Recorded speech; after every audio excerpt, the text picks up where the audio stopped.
Alright folks, I have a pretty nice one here, all things considered of course.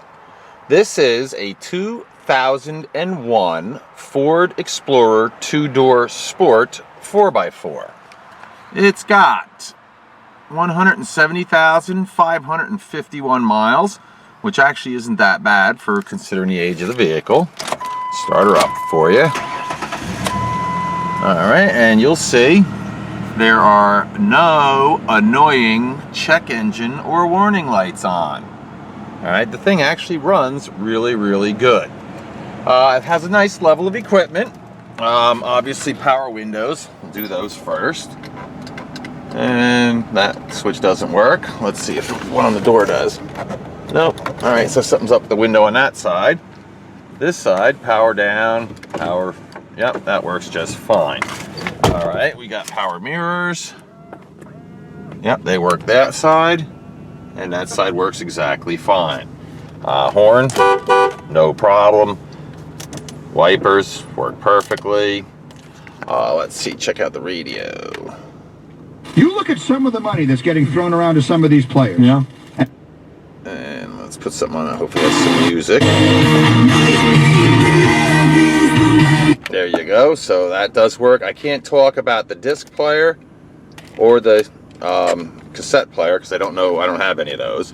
Okay, let me tell you something. The air conditioner works, but it needs to be charged and there is a leak in the system. I'm just letting you know. But when it's charged and if you just, put some stop leak in there or whatever, you're going to have ice cold air conditioning. That, as far as I know, is the only thing actually mechanically wrong with this vehicle. Everything else seems to work really nice. It's got cruise control, as you can see. Rear window wiper. I mean, it's got all the stuff you would expect from, a 2001 Explorer. The interior does show some wear and tear, although actually, from what you can see right here, it looks pretty good. But then in the typical spots on these Explorers, such as the steering wheel's a little worn right here, where your arm goes right there, is worn, obviously. Coming around here, you got some wear and tear on the seat, but the bolsters are still pretty firm and they're nice. All right, it does have a power seat, which does work. Forwards, backwards, no problem. Again, I'm going to be selling it really inexpensively, and I got to tell you something. It's actually for especially an older Ford. It's in remarkably good condition. All right, let's check out the tire situation here. They look a little humble on the front, and let's see, probably going to be about 4/32. So you got to figure about 2/3 of the tread is gone on that. The rear tire looks quite a bit better. Let's just take a look and see what the handy dandy gizmo says. And that one says it got about 6/32, so it's still got half its life left. Coming around to this side, probably the same as the other side. Yeah, about 6/32. So again, half its life left. And actually, this front one on this side doesn't look too bad either. Yeah, geez, that one looks like it's got about 8/32 of tread. So yeah, so you've got some pretty decent tires on it. The left front probably going to need to be, looked at soon, but I wouldn't worry too much about it. Right front fender has one tiny little ding right there. The paint's clean and shiny. It's actually really nice. I love this color, by the way.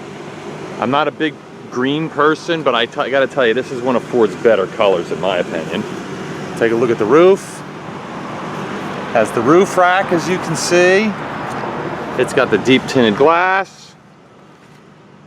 I probably should have hit the power door lock while I was over there. Body on this side, a couple minor scratches, but I don't see any corrosion. I don't see any major dents or, nothing. I mean, it's just a nice looking vehicle. Go down the door, a little bit right there, spot, which typically on these things, they're usually rotted out like crazy right there, but this one is actually really nice. Coming down this side, you can see, very nice. No rust starting under the doors, nothing to worry about there. Oh, nice, very nice, clean aluminum alloy wheels, factory. Coming around to the back, the tailgate looks really nice. It's got, you can either open up the window, like you see there. Close that. Okay, or you open the whole baby up. And as you can see, you got lots of nice room in there. It even has the cargo cover. Those seats fold down. So even though it's a smallish SUV, you actually have quite a bit of room, you know, if you fold the seats down to put your stuff in.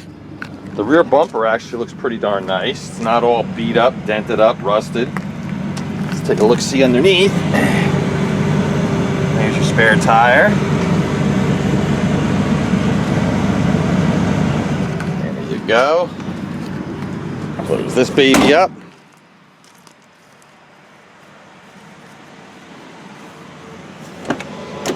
Alright, here's your passenger side. This is actually, especially with the carpet being tan, this is really in nice condition. It's an interesting two-tone brown and tan interior. There's your back seats.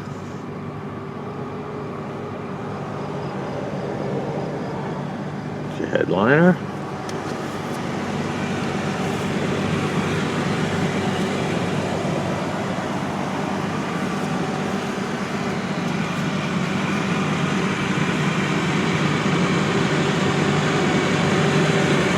As you can see, body-wise, the thing is really nice. Around here, let's open the hood up. Actually, let's get the front first. Headlights look nice and clear, nice and clean. You can tell a lot by the car. It's not all busted up in the front, so it wasn't like an off-road, you know, just drive like crazy kind of vehicle. Here we go.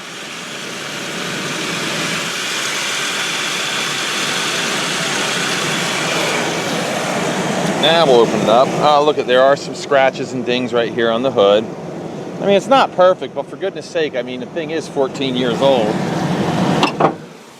Alright, now, as you can see, it's got those stupid little pistons. Well, you're going to have to spend about 10 bucks a piece and replace them, because I'm holding the hood up now. Oh, you know what? I do remember there is one other thing I want to tell you about mechanically with this vehicle, and it's not a big deal, especially if you're kind of handy. It does need to have some valve cover gaskets put on. It does have a slight oil leak. And I know this because I can smell the oil burning. Actually, I just saw a whiff of it right there. And when my mechanic checked it over, that was the one thing he told me. So I'm just telling you guys up front, you know, that's what it needs. This is the 4-liter inline 6, basically the staple of Ford's fleet almost, as far as, you know, their light truck motors and stuff. Because, and this is the desired motor, not the 3-liter. But this thing sounds great, runs great, has no high ref knock, there's no valve train noise, none of that stuff. And the hood, as you can see, there's no rust on it. Let that close. And it even has, until not long, but until October at least, a New Jersey State inspection sticker. Okay, so this is the vehicle, outside, inside, but the thing that's really going to count is going to be taking it for a ride, and that's what we're going to do next. Alrighty, the vehicle's had a chance to warm up now, and what we're going to do is I'm going to do like I normally do, is I start them when they're cold and I start them when they're hot. I showed you before, ice cold, that, you know, it started no issues, and now here it is. It's had a chance to warm up for a few minutes. And as you can see, she starts right up, no issues, and still no check engine lights, etc., nothing like that. Alright, this is a 4-speed automatic transmission with the electronic overdrive. Made it to that, like I said, the 4-liter 6-cylinder engine. Great combination, in my opinion. I'll just take off, go down the road. It's actually pretty quiet in here too. I mean, it's not noisy and bouncy. You know, even with the age and mileage, the thing still does run really good. I mean, there, as you can see, I'm up to 60 miles an hour, absolutely no problem. Seems to track down the road pretty nice and straight. It's slight, it might be the crown of the road, pull a little bit to the right, but not like, as you can see, the steering wheel's not all whacked out of shape or whatever. Yeah, so again, it seems to drive really nice. I don't hear any strange noises. I don't feel any strange vibrations. I'm going to turn around here. Ooh, the brakes feel really good in this thing. That's nice. All right, we'll just do a quick U-E right here and head back. What I'll do is I'm going to be quiet, which is hard for me to do. And I'm going to really step on the gas and let you guys see how she shifts, okay? So here we go.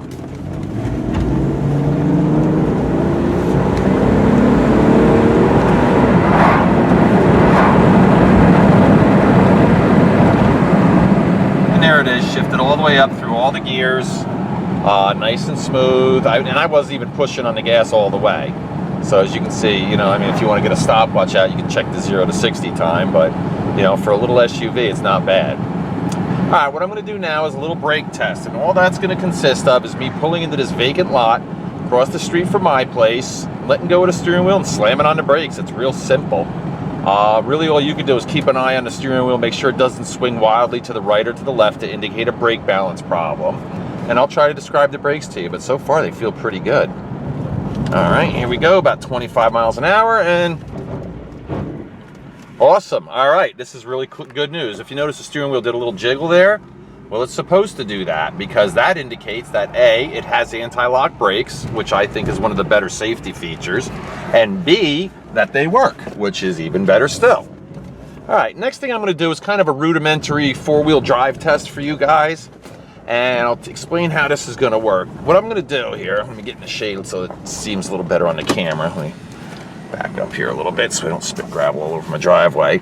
Okay, I know it's hard for you to tell on the camera, but right now I'm facing uphill on gravel at about 20 to 25 degree incline. So it's pretty good incline. What I'm going to do is it's in two-wheel drive right now, as you can see, that's what the switch says. What I'm going to do is I'm going to put it into drive and step on the gas. Let me roll the window all the way down so you can hear. And what you're going to see is maybe the vehicle not take off really quick, and you're going to hear a lot of gravel getting spit up. And that's what it does. It's rear-wheel drive. So here we go. Yeah, so basically, I was kind of going nowhere quickly. I just spit a bunch of gravel out onto my parking lot. Shouldn't have done that, but what are you going to do? Now what I do is I turn the switch to 4x4 high. As you can see, the indicator light comes on, and now we'll do the same thing.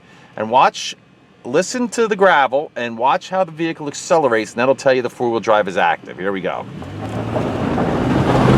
I don't know if you could tell that, but it barely spit any gravel out because what it did is, the four-wheel drive was operating. So it barely spit any of the gravel out, and it took right off and went up the hill. And the last mode I'm going to test for you guys is 4x4 low. Something you should never have to use. Truthfully, if you need to use 4x4 low to go somewhere, you shouldn't be out of the house, but that's just my opinion. All right, you put the vehicle in neutral. It's in 4x4 high. You come over here and you pop that into 4x4 low, and usually you hear a little clunk or something underneath that, and as you can see, it now indicates 4x4 low.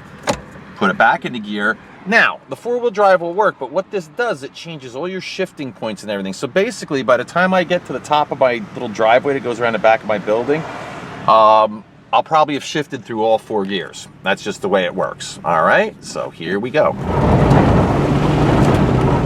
2, 3, and 4. There you go. It just shifted through all the gears. It changes everything. Okay.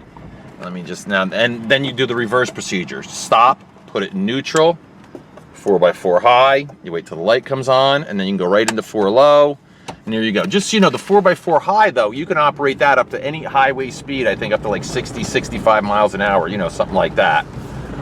So it's not like you have to stop to put it into 4x4. No, you just throw that electronic switch and bang, it just switches over. All right, folks, so let's do a little recap here. This is a 2000, I believe, in one. Yep, 2001 Ford Explorer 2-door sport model. Okay, nice level of equipment. It's got 170,554. Only 2 things I'm aware of that need to be addressed, and it's up to you if you even want to do it.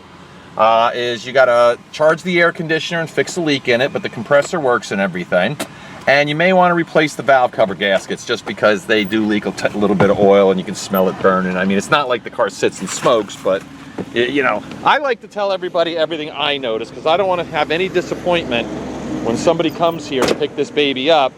I mean, come on, you're buying a 15-year-old vehicle. We know that with 170,000, but you still, you want to get your money's worth.